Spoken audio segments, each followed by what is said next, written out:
Good morning, everyone. Yeah, my voice is coming through loud and clear. So, yeah, introduction to the OWASP Part 10. Usually, the first part of track one on OWASP New Zealand Day, we do an overview of OWASP projects and the like. So this is usually almost a standard talk. We don't quite draw lots about who does it, but this time it was me, so I'm here giving the talk today. Unfortunately, I didn't really think ahead or think very clearly about what was going to happen because, of course, Andrew van der Stok is not only is he the executive chair of OWASP, he's also one of the co-leaders of the Top 10 project. So in his talk, he gave a lot of detail, which is in my talk. And then John was talking about the general sets of tools that are available, and one of those was, of course, OWASP Top 10. So a lot of what I was hoping to present as novel news to a lot of people here has actually already been covered this morning, but hopefully it'll still be valuable. I will give it one moment while this last group of people come in.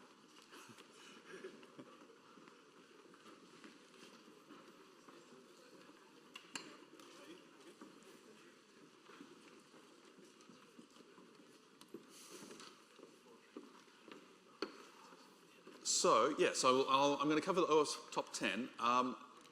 In the blurb, it does say this is, a lot of this should be familiar to seasoned professionals. So I have gone back into the background of the OWASP Top 10 and the methodology a bit. So hopefully those of you who have been in the field a while and know the OWASP Top 10 reasonably well, there'll still be something new for you. And then the tail end of this will be about the exact details about each of the Top 10, how they work, and how to hopefully avoid falling prey to them. So, yeah, again, a lot of this will be familiar if you saw the keynote, so I'll forgive you if you're looking at your phones. OWASP Top 10 started in 2003. It is an awareness document. It's targeted at, well, originally it was really targeted at developers, and that was the intent was to enable secure coding. The more recent versions have moved into security professionals, obviously, but also into security governance and management. And that's an important point which will come up in the Top 10 as we talk through each of the Top 10 about how previously it was more of a technical focus. It has now moved into more of a design focus and governance and management. And it lists the most critical security risks to web applications. That's really the headline. It is the risks, the security risks. It is not exploits or impacts. It's not vulnerabilities. It is really the risks that you could have when you're developing software. And as John and Andrew mentioned, it is an OWASP flagship project. It is very influential. It has fed into a lot of other systems across industry and open source, and even into aspects of government. MITRE ATT&CK framework, many other standards include references to or parts of the OWASP Top 10. So the versions, again, Andrew covered this a bit, 2004, 2007, 2010, 2013, the maths is very clear, every 3 years, and then it slows down a little bit, 2017. 2021 is the current version, and unlike John, I did look up the numbers last night. It comes out in 2025. Yeah, it is under development at the moment for the next version. So 2021 is the current version. And you can see, I've put some of the older versions there. You can see that there are changes between each version. Items move up and down the list. Some are consolidated, some drop off the list as they become less of a threat. An important point, of course, is that if it's number 11, it doesn't mean it's not a risk. Number 11 is still a risk, but these are the top 10, the ones that are identified as the most likely to have an impact on our community. So 2021 top 10, 3 new categories, 4 categories with name, scope changes, and there was some consolidation. One of the key things, so injection has always been a big issue. We'll go into a detail on injection a little bit later, but injection actually dropped down to number 3, and that even that is with the inclusion of cross-site scripting as injection. So they actually combine those categories, and it still dropped down based on the data and surveys. Broken access control really is the big one. Cryptographic failures, insecure design. So if you look at the top 5, it really, you're starting to see why governance management are more of an issue now. A lot of these are less about coding errors or coding mistakes and more about the entire design lifecycle and even before coding happens, before development happens, it's about the design, which is why we will go into a bit more detail in that. 2025, this is the progress. So it is right now, up until the end of this year, it is doing the data collection. The survey is being drafted right now, and then following both of those, the data will be normalized, the input from the data and the servers will be reviewed, and then it'll enter into further phases. The awkward bit is that the documentation and the international translations is not actually complete for the 2021 version, but we'll ignore that. It is always a work in progress because documentation is always a bit of a lag. And as OWASP grows in prominence and gets more of an audience worldwide, international translations are always an issue. So if you may have a skill in more than one language, that is one area where you can immediately contribute. So if you are interested in contributing and you're not sure where to start, international translations might be an option. The methodology. So this is quite an important point. The methodology is not just about the data. Data is obviously, it's a key part. So 8 of the categories are from contributed data. And that, as has been mentioned by John and by Andrew, there are hundreds of thousands of data points from thousands of data sources. So many organizations, individuals, companies, they contribute data. The actual derived data from monitoring, from logging, from alerts, from technical systems which have highlighted what are the risks. 2 of the categories are from a survey. So this is explicitly done as a hybrid system, and the answer is for completeness. So the data results, they are based on what we can monitor, what we are currently monitoring. So we have to have an accepted understanding of the threat. We have to have tools to monitor for it. Those tools have to have been widely distributed, put into service, and matured. So the data results really come from automated tests, and that just takes time to refine that. Whereas with the community survey, that allows experts, frontline experts, to contribute what they think are issues that are not yet in the data, are not yet highlighted, and also things that they are personally seeing or using in penetration tests and the like. So that's why the survey is actually a significant part, and it makes it a bit more of a human understanding of what is actually coming up. On the data, actually, there is one other point, is that incidence versus frequency. The incidence is the occurrence of each type of vulnerability or category, and the frequency is how many of them we see. Frequency would often come up far more. You might find something like cross-site scripting. If it's in an application, in a library, you might find it tens of thousands of times in an application. So again, you do need the human understanding to make sure that we are accurately measuring what are the risks comparative to each other. So we'll dive straight into what they are. So there, as I said, the top 10, the broken access control has moved to the top. And this is basically just access control failure. It allows a function to behave outside a user's intended limits. Fairly simple. Bypassing access control. If you can access a page, if there is a login page, but you can just access the pages behind it without logging in, that's a fairly simple one. If you can access another account, and related to that, elevating a privilege. Can you do things that a normal user shouldn't be able to do? Or if you're not logged in, can you do something that a logged in user should be able to do? And both of those are related to violation of least privilege, default deny. If your user account should always have the least privilege required to do the user role. Likewise, any system should, by default, deny access to functions and to systems. So the prevention is pretty simple. Again, deny by default. If your applications are just always checking what a user is allowed to do, rather than checking what a user can access, and unified access control across the application. If it's done piecemeal, if it's done per function or per area, then you might find more of a problem. If you build in a single access control mechanism and apply that uniformly across your application, you'll have more reliable results. Limit the metadata and the rates. So that's a fairly it's a fairly broad category, but metadata would be things like directory listing on web applications. If anything that a user would not need or would not require for their normal functioning, and rate limiting. Again, it's should a user be able to do a given operation or access 1,000 times in a minute?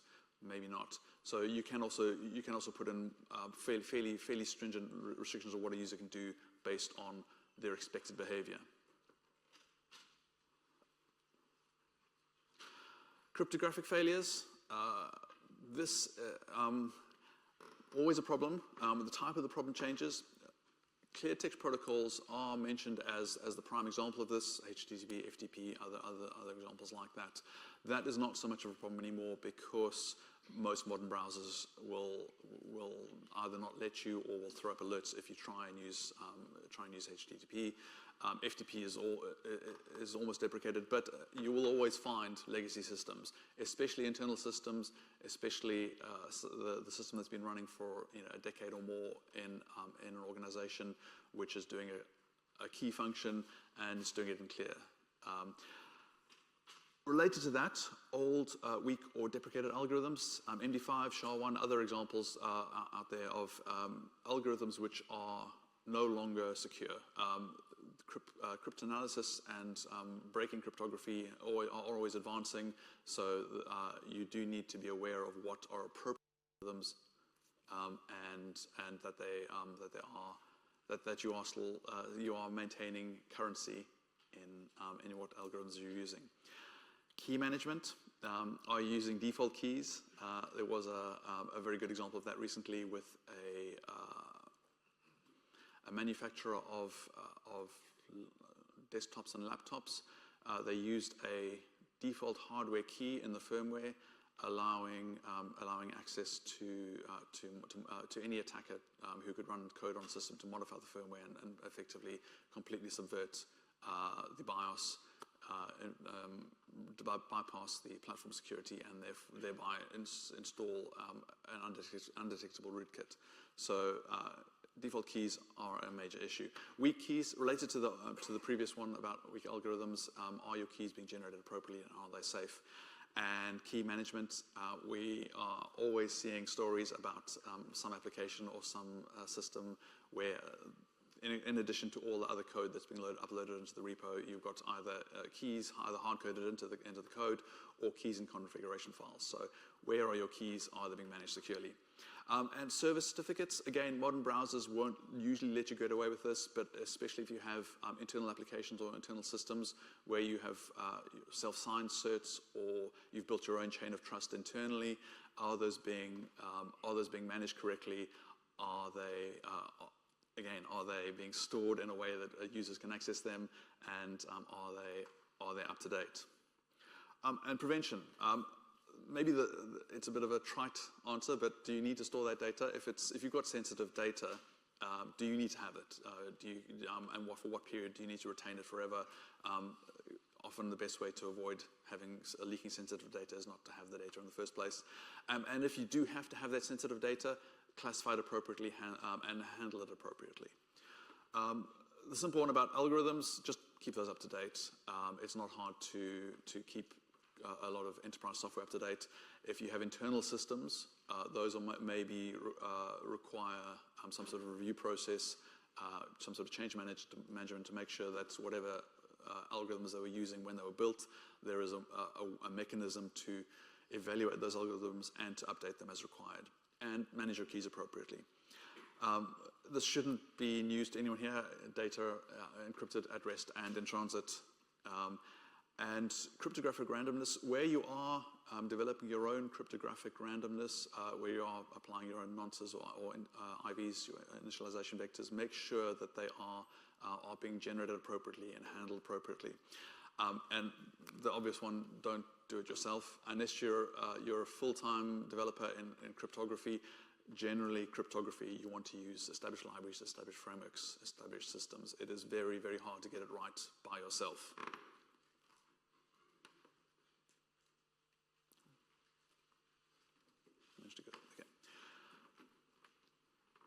Injection, as I said, it drops to third position, even with the inclusion of cross-site scripting.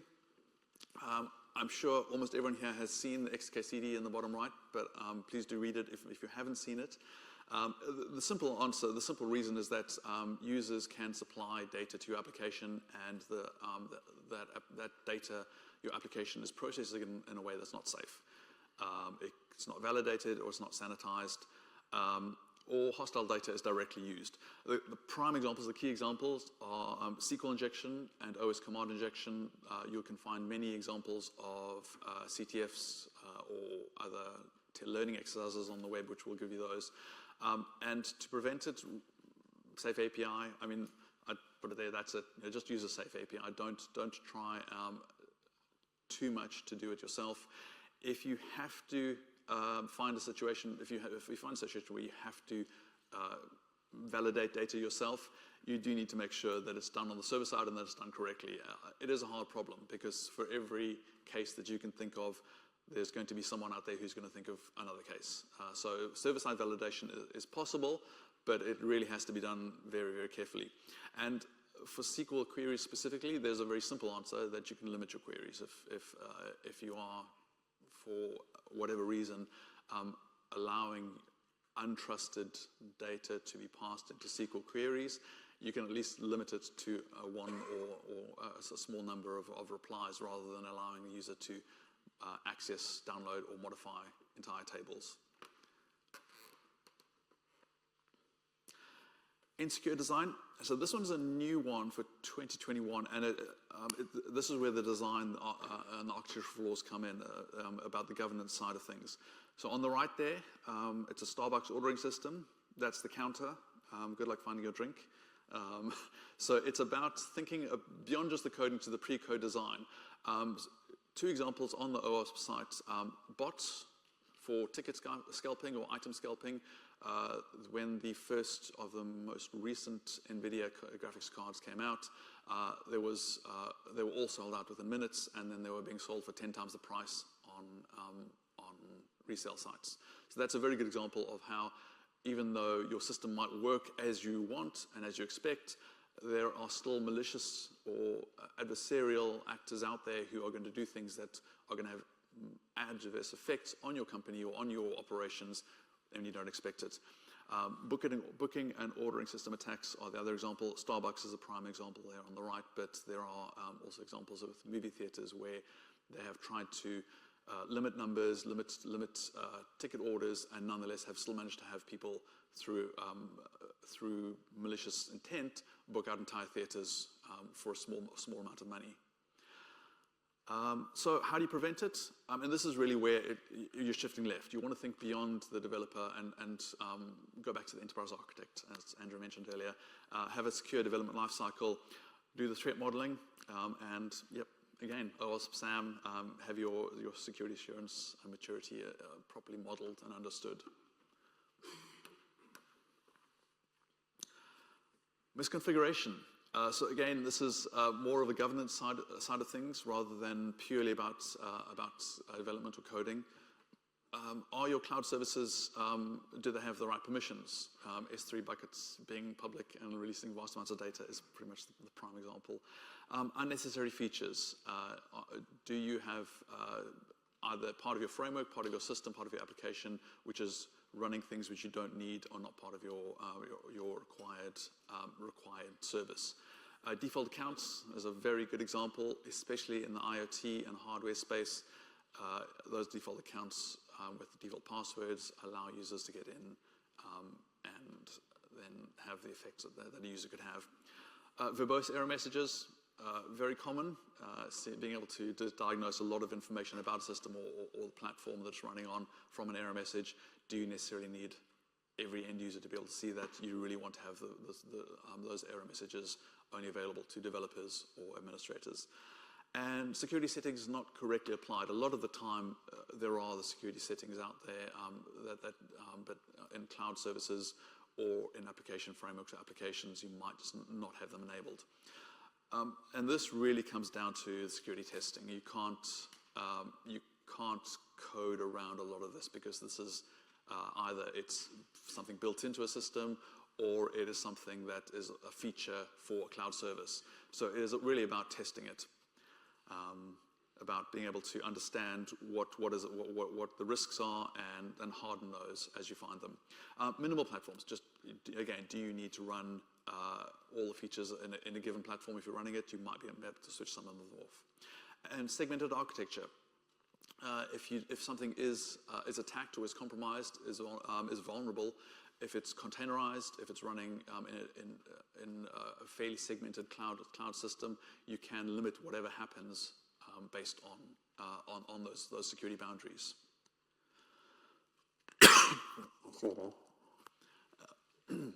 So vulnerable and outdated components.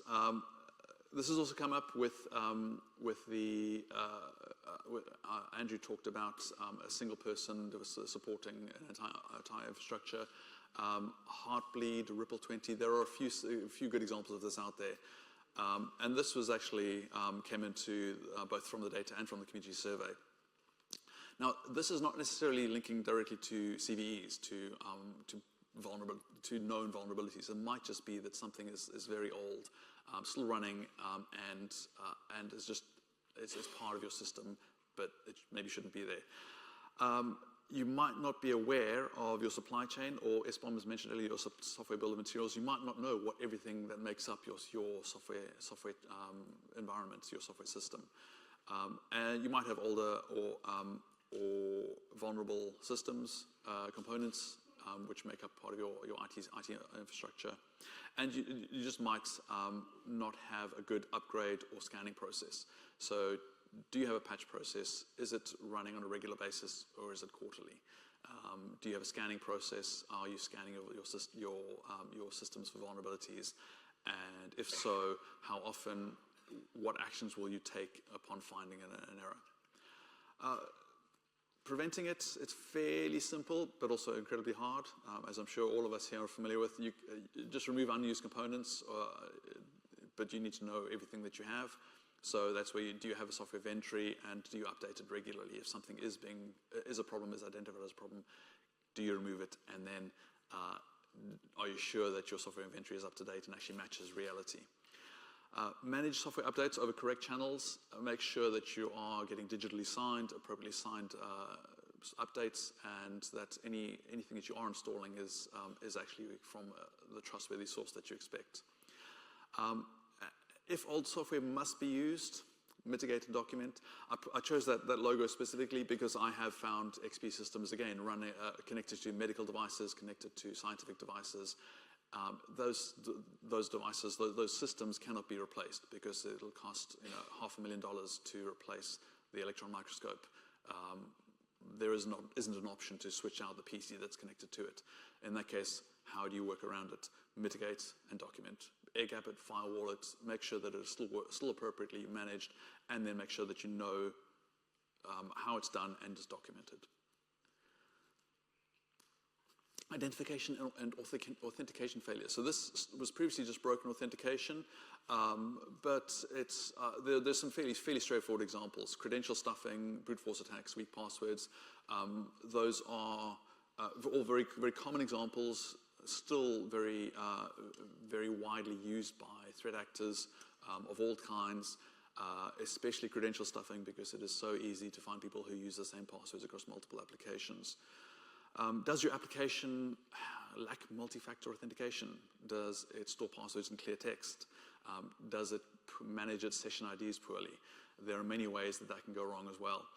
So prevention, again, it's all about thinking through all the options available for your authentication. Multi-factor authentication, rate limit, and monitor for systematic password attacks. If someone does try credential stuffing or brute force attack, will you know? And will your system respond? Enforce strong passwords, and don't allow default passwords or default credentials. And a key one, prevent account enumeration. If someone tries to create a new account, or they try to enter a known account, or they try to change a password, will you get different messages based on whether the account exists? So you need to make sure that when someone tries any of these things as an attacker, they get a message saying, cannot perform this function. So they can't enumerate the accounts and work out what email addresses are actually registered, what accounts actually exist on your system.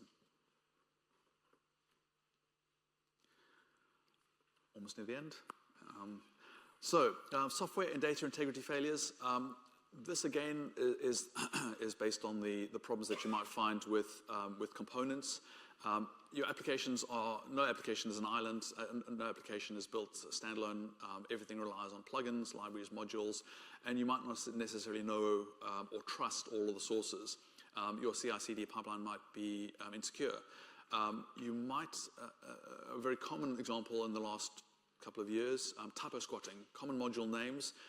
People will make a malicious module with a very similar name, one character changed, and people do make mistakes when they're including a module in an application. So you do see these modules out there and being used. So use signed software channels, use trusted repositories, or if you can, if it's appropriate for your organization, you have the scale, internal repositories. Use a software supply chain security tool. Again, OWASP has options there, dependency check or Cyclone DX. And make sure that you have a review process for your code and configuration changes. Logging and monitoring failures. So the simple question is, if you were attacked, if there was a malicious actor doing something to your systems, would you detect it? Would you have enough time to react? Would you have enough information to respond? So are you logging and monitoring? What kind of events are you capturing? Is someone actually reading those logs? Because that doesn't always happen. Where are the logs stored? Are they stored on a machine which the attacker can affect, or on the machine which is under attack itself? Are there alerting? If a log of specific malicious activity comes up, will you respond in time? And if you are tested, if you had a test, would that pen test trigger your alerts? So maybe that is the simplest answer. If you can get some kind of pen testing, even it doesn't necessarily need to be a full-scale professional consultancy. If something just is done locally with a vulnerability scanner, will it trigger alerts? Log access events with the context and a good retention period. Again, access events, things like logins, password resets, password changes, those are the ones where you really want to be able to look back in time and see what happened. Make sure your logs are in a useful format so you can use them across multiple analysis platforms, so you're not locked into one system or have to process them manually. Protect your logs against injections or attacks. Log servers themselves can be vulnerable. Have effective monitoring and alerting on your logs. Again, this is where if you are under attack, make sure that your security team or security individual will respond, and have an incident response plan. Last but not least, so this was specifically included from the community survey, so it wasn't necessarily showing up in the data as much, but the potential exploit and impact ratings meant that it was included in the top 10. So this is where a web application can access a remote resource without validating the user-supplied URL. So if you have something beyond your firewalls, beyond your DMZ, where it should be accessible to internal users only, or it might be the machine itself, but if the attacker can trick your machine to relay attacks onto that target system and access things that should be beyond external access. This has become more of a problem because of the increasing complexity of system architectures and also cloud services. So what was previously fairly monolithic systems, fairly isolated, segmented, especially moving to cloud where everything is purely based on security policies and the like, it becomes harder to keep these separate. And the answer is simply segmentation. On the network side, make sure that everything is properly into security groups and there are firewalls protecting it. And sanitize your client-supplied data. Don't send raw responses back through to clients. Right, so that's a quick gallop through all of them. The lessons from this, so OWASP Top 10 is not everything. There are other risks. It's just the ones that are through community surveys and data are the most likely risks. Frameworks solve a lot of problems, almost all of the problems. So please, frameworks are the answer to everything, well, almost everything. Threat modeling, going back to secure design will solve a lot of problems and will prevent problems from arising as they happen. And there are OWASP projects out there that provide specific guidance on these: development, verification, and testing. We are out of time and into lunch, so if anyone has any questions, they'll be holding everyone else up. So, but yeah, go ahead. Are there any questions? No, looks like no questions. Good. Thank you very much.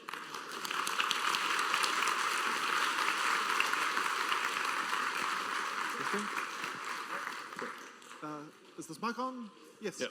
Thank you very much, Austin, for that wonderful talk. Thank you.